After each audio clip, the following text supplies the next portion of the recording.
Oke, perkenalkan saya Oristrato.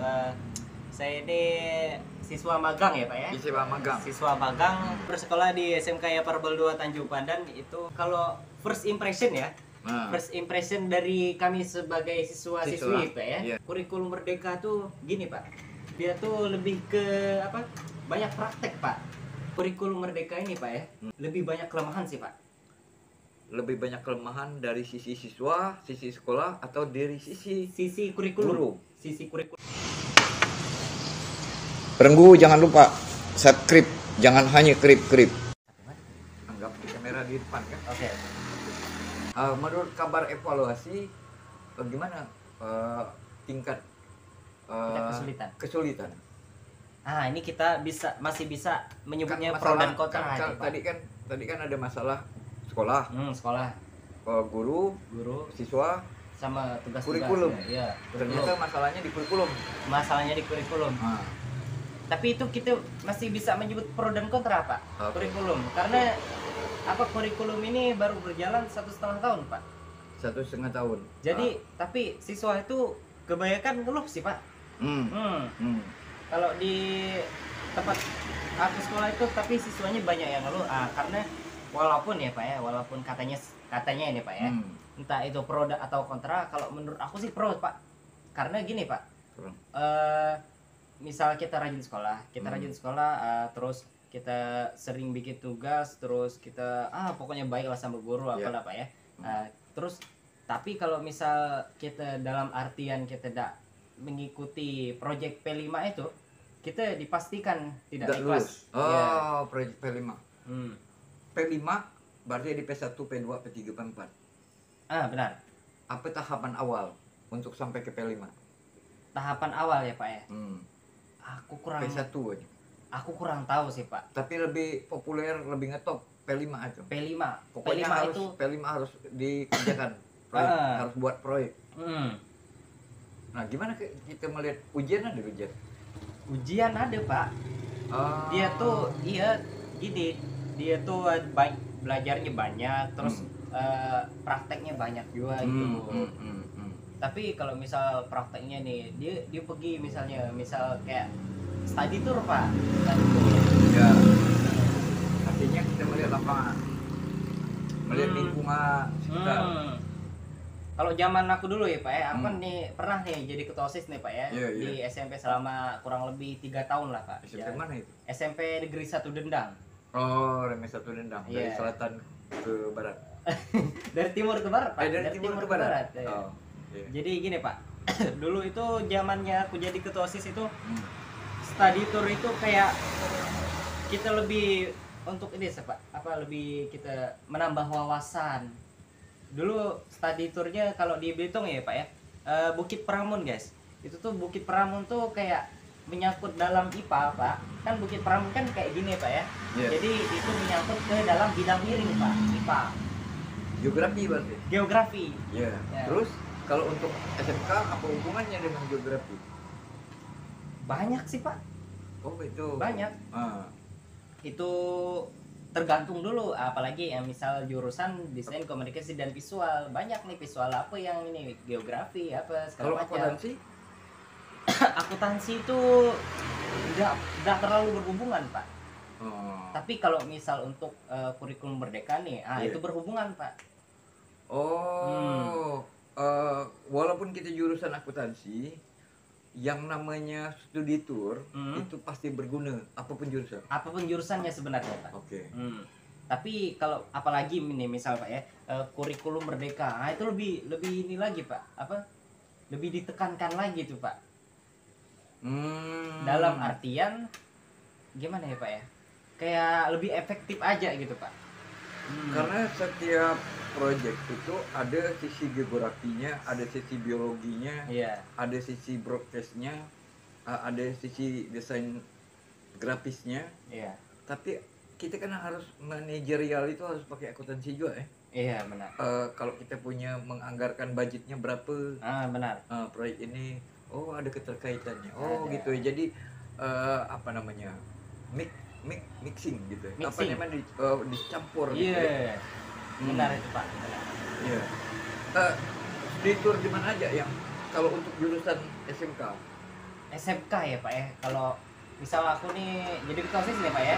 Iya. Nah, kalau aku akan ini sih Pak, berkunjung ke mana ya Pak? Kita untuk kayak lebih banyak sekalian, kan ada akuntansi, pemasaran, ada desain dan komunikasi dan visual. Ada di Belitung ini yang namanya SPAR Pak. SPAM itu berhubungan dengan pertanian. Berhubungan dengan pertanian, tapi berhubungan juga dengan akuntansi, pemasaran dengan desain komunikasi dan visual gitu Pak. Nah, gimana cerita? Menarik. Nah, gini Pak. Kalau untuk akuntansi itu kan kita misal bisa nih menghitung sayurnya keluarnya hari ini berapa, kan? Berapa ribu liter air nih yang harus dikeluarkan untuk hari ini itu, Pak ya. Kalau misal kemarau ini gimana kita cara mengatasinya? Jadi gini Pak, jurnal. Jadi itu kan di akuntansi ada Pak, jurnal kan? Nanti itu kita jurnalkan yang air itu beban listrik berapa gitu Pak, beban gajinya berapa, di situ ada karyawannya. Aktiva, pasiva. Aktiva dan pasiva, itu Pak. Debit dan kredit. Debit dan kredit, itu Pak. Keren. Nah, itu menyangkut dengan akuntansi. Nah, kalau dengan pemasaran gini Pak, bagaimana cara kita memasarkan sayur-sayuran itu Pak? Iya. Di situ kan ada bayam, sawi, sawi, cabai di situ kalau nggak salah. Soalnya kami pernah pergi Pak, di tahun 2020 awal sebelum corona masuk ke Indonesia. Jadi di situ tuh bagaimana kita diajarkan cara memasarkan sayur, kayak mana yang masih segar, mana yang kayak udah kurang segar gitu Pak. Untuk jurusan akuntansi dan pemasaran tadi sudah dibahas. Nah, untuk jurusan desain komunikasi dan visual itu menyangkut dengan ini Pak. Bisa jadi kita desain ya Pak ya. Kayak untuk desain ininya aja sih Pak, kebunnya, soalnya di situ tuh kebunnya bagus Pak. Tapi produknya kan dapat didesain juga kan. Misalnya kemasan. Kemasan. Kita kan harus jual kemasannya kan. Jadi kita kasih label gitu ya Pak. Di label atau kita infografis. Nah, gitu. Tapi untuk yang sekarang sih Pak ya, kalau menurut aku ya Pak ya. Itu bisa saja kita ini Pak, cara misal ini nih desainnya kayak gini, ini nih untuk untuk sayurannya tuh bangunannya harus seperti ini gitu Pak. Jadi dia biar lebih ini Pak, di situ sayur-sayurannya itu Pak, tanamannya itu dia tuh biar lebih berkembang gitu Pak. Jadi lebih sehat gitu lah Pak. Lebih sehat. Nah, itu kan dari hulu ke hilir, dari proses menanam sampai proses menjual. Ada tidak merasa bahwa proyek ini menambah ilmu, wawasan baru bagi jurusan? Kan kita harus mengerti juga, gini cara sistem pertanian itu. Berarti sementara kita sistem akuntansi. Ada alih pengetahuan di situ. Banyak Pak, banyak. Karena kan akuntansi lebih ke jurnal gitu Pak. Iya. Jadi kayak misal kita menghitung nih, misal berapa ribu liter air nih misalnya yang kita butuhkan hari ini gitu. Jadi misalnya beban air, beban listrik gitu, kayak listriknya berapa hari ini gitu Pak. Kalau misalnya artinya kalau misal supply listrik atau supply air itu berkurang dari biasanya, itu kita punya feeling ini, jangan-jangan ini kualitas tidak bagus, kualitas tanaman. Maksudnya Pak? Jadi kan kadang-kadang kan kecukupan air itu sekian liter. Sekian liter. Tiba-tiba karena kemarau kita kurang jadi 5 liter jadi 3 liter. Oh jangan Pak, itu kita sebagai sebagai misalnya yang punya ya Pak ya, itu harus bisa mengatasinya itu Pak. Bagaimana itu supaya tanaman itu biar lebih sehat gitu Pak. Kan tanamannya sehat nih, jadi kita tuh harus lebih sehat gitu Pak. Nah, jadi untuk menambah tingkat klorofilnya tinggi itu, jadi gimana kita cara mau pupuknya gitu Pak. Dalam kebetulan kan saat ini musim kemarau ya Pak ya. Di bulan Agustus, September, Oktober ya Pak ya. Nah itu kan karena dalam jangka kurang lebih 3 bulan ya Pak ya. Kurang lebih 3 bulan ini udah kemarau ini, jadi itu gimana cara kita mengatasinya, itu airnya itu entah dapat dari mana, itu kita harus bisa Pak. Oke, jadi banyak kita memahami profesi petani. Petani, benar itu, Walaupun Pak. kita sebenarnya mengolah pembukuan. Banyak sih, Pak. Banyak. Begitu juga dengan marketingnya gitu. Marketingnya itu gimana? Jadi ilmu marketing kita dapat diserap. Nah, itu membuat proyek dalam kurikulum Merdeka ini membuat kita merdeka berpikir tentang apa yang dirasakan oleh orang gitu kira-kira. Benar itu, Pak. Gitu ya. Nah, proyek apa aja lah yang bisa yang telah dilakukan? Soalnya gini, Pak. Aku kan kurikulum 13 nih, Pak. Jadi aku kurang paham itu apa yang proyek-proyek apa aja yang telah dilakukan mereka gitu, Pak. Di kurikulum Merdeka? Di kurikulum Merdeka. Soalnya kami sebagai siswa-siswi kurikulum 13, Pak. Oke. Di kurikulum 13 itu katanya macam kegiatan di pramuka. Pramuka, Pak. Untuk kelas 10. Untuk kelas 1 kayak ibaratnya misal kalau di SMP kelas 1 dan di SMK itu pun kelas 1 juga, Pak. Iya, artinya kita berinteraksi dengan alam, praktek gitu. Berinteraksi secara sosial, berinteraksi dengan kawan-kawan juga gitu. Satu kelas berapa orang? Satu kelas kurang lebih hampir 40, Pak. Satu kelas 40? Hampir 40. Biasanya kan standarnya kan 30 orang. Karena ini, Pak, tahun kami cuma tahun corona kan, Pak. Jadi waktu itu pas covidnya ini, Pak, jadi muridnya sedikit, Pak. Jadi bingung cara ngebaginya itu berapa mending disatukan aja, Pak. Kalau dalam 40 orang itu sulit ya kita bekerja sama sesama siswa. Ori lah merasa ini kawannya kadang-kadang hingar terus di kelas. Itu banyak, Pak, itu banyak. Ya, maka dari itu kita harus beradaptasi, Pak. Justru itu dijadikan tantangan. Ya memang tantangan, Pak, tapi itu kayak gimana ya, Pak? Itulah, Pak, ada yang misal si ini misal kompak, si ininya tidak kompak. Soalnya misal di kelas tuh kayak main circle-circlean, Pak. Kalau bahasa kerennya itu circle-circlean gitu. Circle ini di luar jam pelajaran atau memang berkaitan dengan pelajaran? Circle kan bagus juga sebenarnya untuk teamwork, untuk kerjasama. Ya memang bagus, Pak, tapi maksudnya gini, kayak satu kelas tuh memang lebih kita tuh memang ini ya, Pak ya, berbeda pendapat itu memang bagus ya, Pak ya. Tapi kalau di kelas itu yang aku rasakan ya, Pak ya, yang aku rasakan pribadi itu bukan hanya aku sih, Pak, kawan-kawan juga, Pak ya, itu ini sih, Pak, banyak perbedaannya, Pak. Jadi misal si ini pendapatnya gini, maksudnya dalam artian tidak kompak, Pak. Tidak kompak. Iya. Jadi memang banyak tantangan ya. Banyak tantangan. Dalam dunia pendidikan. Itu mungkin bagi dari sisi guru lain lagi tantangan. Lain. Ya, jadi begitulah kira-kira. Oke. Baik, Perenggu, itulah bincang-bincang kita seputar praktek kerja lapangan. Semoga 1 tahun ke depan akan ada manusia-manusia baru yang lahir dari SMK itu. Manusia yang tercerahkan dengan dunia industri. Amin. Ya, dan siap mempraktekkan gagasan-gagasan. Nah, cita-cita setelah lulus SMK ini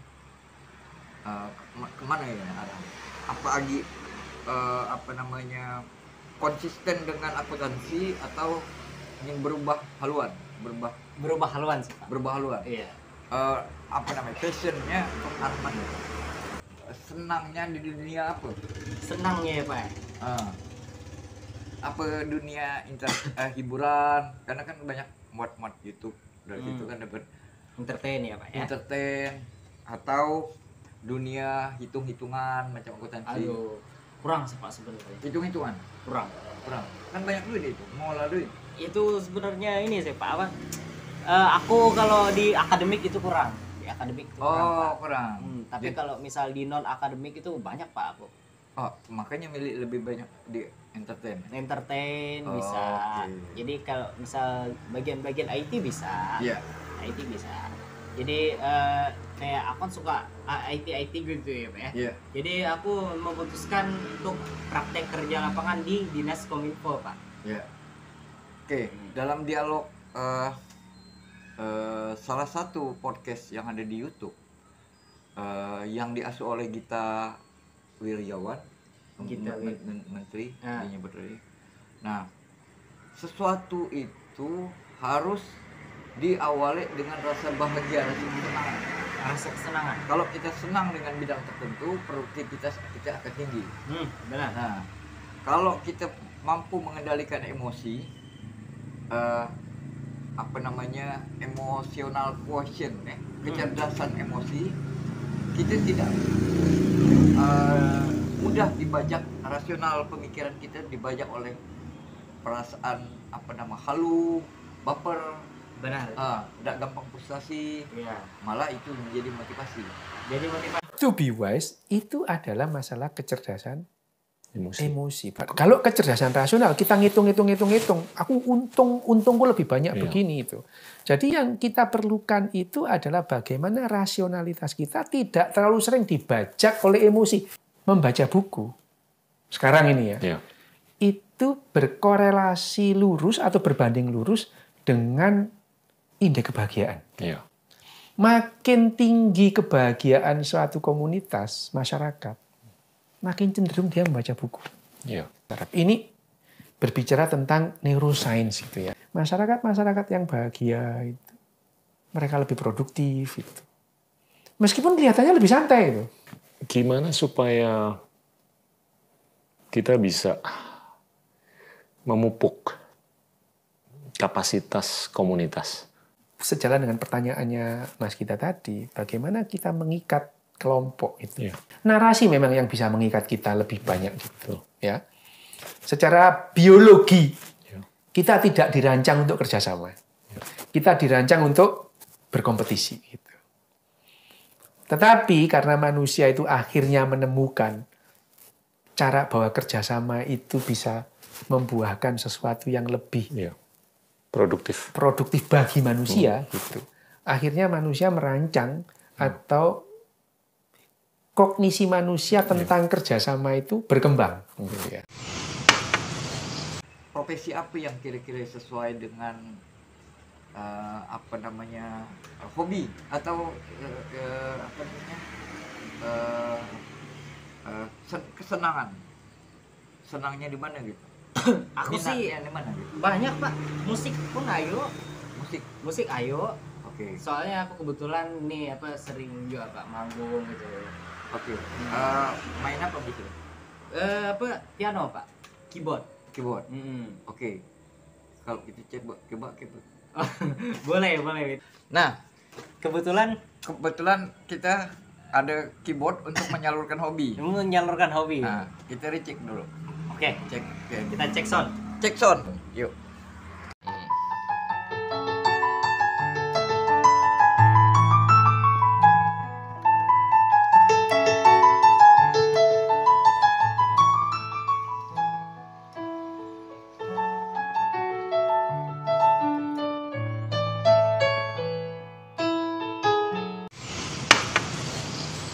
Perenggu jangan lupa subscribe, jangan hanya krip.